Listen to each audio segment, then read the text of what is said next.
Folks, Dash V here, and this is kind of going to be an offshoot of Dash V Quick Takes, mainly because this may not be a quick take. This is going to be more of a complete take on, do I want to really get into owning pinball machines? There's a lot of things that you need to consider before you just decide to do add to cart, buy it now. If you want to have a full-fledged, full-size pinball machine, it's quite a bit more involved than just getting an arcade 1-up or setting up a RetroPie emulator box or having a PlayStation 3, PlayStation 4. Pinball can be both a very demanding and a very satisfying hobby. Multi-ball, jackpots, hitting the high score, right? A bump and a nudge to save or make that shot. That's what it's all about, right?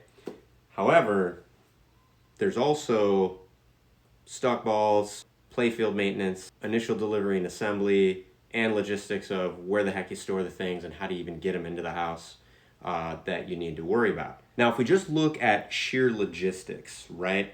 Pinball machines are very large, right? You're talking about 22 inches wide for a normal width, or as much as I think just under 24 inches if it's a wide body. Let's check that out. Let's see how close I am. That's about 22. That is actually a little bit under 25. So, and then for the back boxes, you're talking somewhere between 28 and 30 inches. Okay, no big deal, right? Maybe you can find some space in the dining room, in the office, the den, whatever, right? How are you gonna get it in the door? So, if you wanna check it out, some doors, like this one for example, is about 30 inches, which means the table with the back box on it, gonna be a tight fit if that's a single door, which most doors in most houses are. So the very first thing you wanna do before you add to cart and say, hey, I got a pinball machine, measure your doors, make sure you can actually get it in. You're certainly not gonna get it in through a single door in the box. Even if you take it out of the box, you might be surprised, maybe you can't fit the back box in the door unless you actually separate it from the table, which means you're going to be taking apart wiring, you're going to be taking apart some of the bolts and everything that actually bolt the hinge of the back box to the actual table. So there's going to be some mechanical logistics that you're going to have to go through. And do you really want to dismantle? If you bought a brand new in-box game, you're talking anywhere from 5 to 10 grand. If you're talking maybe a used that you bought on Pinside or something, maybe somewhere between, I don't know, anywhere as low as $1,000 to $5,000, still is the very first thing you want to do with this, taking it apart to bring it inside. It can be done. I've done it before. Not for the faint at heart. So measure your doorways. Make sure you can physically get it into the house. I actually got these French doors installed specifically so that I could bring in complete in-box pinball machines and arcade machines right on the hand truck. So that's the other thing, how are you gonna move these things around? They're incredibly heavy. Plan on owning a hand truck.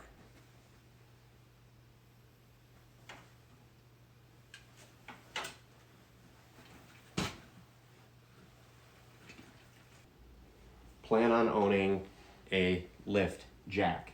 So this is a nice hydraulic lift. You can get these at Harbor Freight. They've got a nice foot pedal where you can pump them up. And then they've got a nice release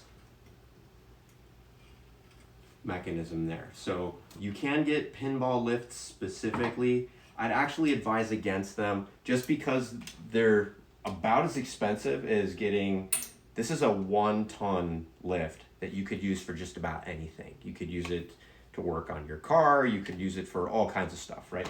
You can also use it to lift a pinball machine, which you'll see in a follow-up video.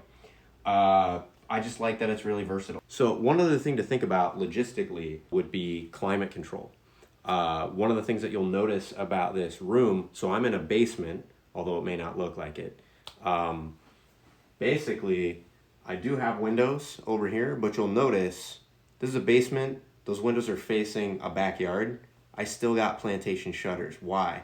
Nice and thick durable. They're going to absorb UV and allow me to really tightly control how much, if any, UV gets into this room during the daytime. UV is going to fade your paints. It's going to warp your wood. There's going to be some issues if you just let unfiltered daylight into your gaming space over an extended period of time. Another thing is, I know some people get pinball machines or arcade machines to put in their garage.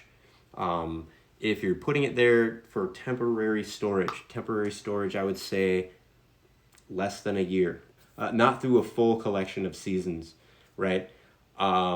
Perfectly fine. It's okay.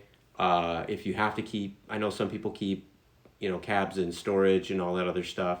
But if you actually want to have these things on, like you're literally going to be running them, playing them, trying to use them, don't have them in non-climate controlled spaces for their actual life usage. A lot of these components, especially under usage, are intended to be used in properly climate controlled environments. So it is possible to run them in garages and all that other stuff. I know some people do that. I'm not judging you if you do. I'm just going to make a factual statement that the components will degrade quicker in non-climate controlled environments than in a properly, consistently climate controlled environment where you've protected from things like UV and temperature and humidity shifts. Sad but true. So something to consider if you're getting a machine and you're going to put it in your garage and it has no climate control, you're slowly killing your machine. So you've made sure you can fit it in the house, you know where it's going to go in the house, and you've got ways to kind of heft it, and you've got ways to get it all put together. Now, you're done, right? No, you're not done. Prepare, my friends. Prepare to have extra electrical doodads. Prepare to have spare wiring. Prepare to learn and get comfortable with using a soldering iron. You're going to have to learn some electronics. So get yourself a nice book. Maybe not so much if you're going with a newer game, like if you're going with a newer Stern, like Munsters, Stranger Things, any of those games. They're using a new spike system. So pretty much if something goes, it's just a board. You chuck it, you buy another one, you pop it in, and you're good to go. But if you're talking an older game, if you're talking like a Williams, like Star Trek The Next Generation or something like that, you're probably going to have to be debugging a board that's 20, 30 years old, and you're going to need not only a soldering iron and some skills, right, with electronics, but you're going to need to have things like a voltage tester, right? You're going to have a way to be able to do things like test for continuity. Is this circuit broken? Is that circuit broken? Does this read 5 volts? Does this read 12 volts? You're going to need to learn how to troubleshoot, why your flippers stop working, for example, or why the game won't power on. If it's a 30-year-old game, things just break. If you're going to have as many games as you see here, you're going to need to do things like, how much power am I actually drawing on the breaker? Do I actually have enough power going to the room where I plan to do my gaming to run my games simultaneously? If I have a house party and invite 4 or 5 friends over and I want to have all the machines going, can I have every single one going, or can I only have 4 or 5? So you're going to have to learn to get comfortable and aware of your facilities. Like, what are you actually providing? So, and you're going to have to either buy or borrow equipment to do that. So other tools that you're going to want to have. Definitely going to want to have a socket wrench to put on the legs, move the legs. You're going to want to have a screwdriver with multiple bits, because some of them are going to be hex screws, some are going to be Phillips, some are going to be flathead. And if you're going to be installing mods or doing basic repairs, you're going to have a good set of tools. I'm not talking Harbor Freight cheap stuff. Get yourself a good set of solid tools that can take some abuse, and I would suggest highly, make them your pinball tools. That one's totally up to you if you want to use your car tools and all that other stuff. on your pinball, you can certainly do that. The reason I would suggest having them be separate though is that you don't want to worry about getting car gunk or household gunk on your tools, on your hands while you're using the tools, and then on your play fields, which are going to be very sensitive to liquids, lubrications, things like that, that you might actually get from, you don't want to have car oil smeared on your play field because it was on your socket wrench because that's where you used it last. So my suggestion is have a set of organizers, have a solid set of tools that are your pinball tools, and plan on having them aside. So, and I actually suggest that whether you have one pinball machine or 1 dozen pinball machines, because if you have one pinball machine, it's gonna require maintenance. So it's almost the same amount of maintenance to have 5 as it is to have 1, believe it or not. Why is that? Every 200 plays, roughly, not exactly 200. Some people do every 100, some people do every 300, but every couple hundred plays, you're gonna want to take some Blitz 1 grand, and you're going to want to wax up your playfield. Apply the coating of wax, give it some time, wipe off the coating of wax that you have.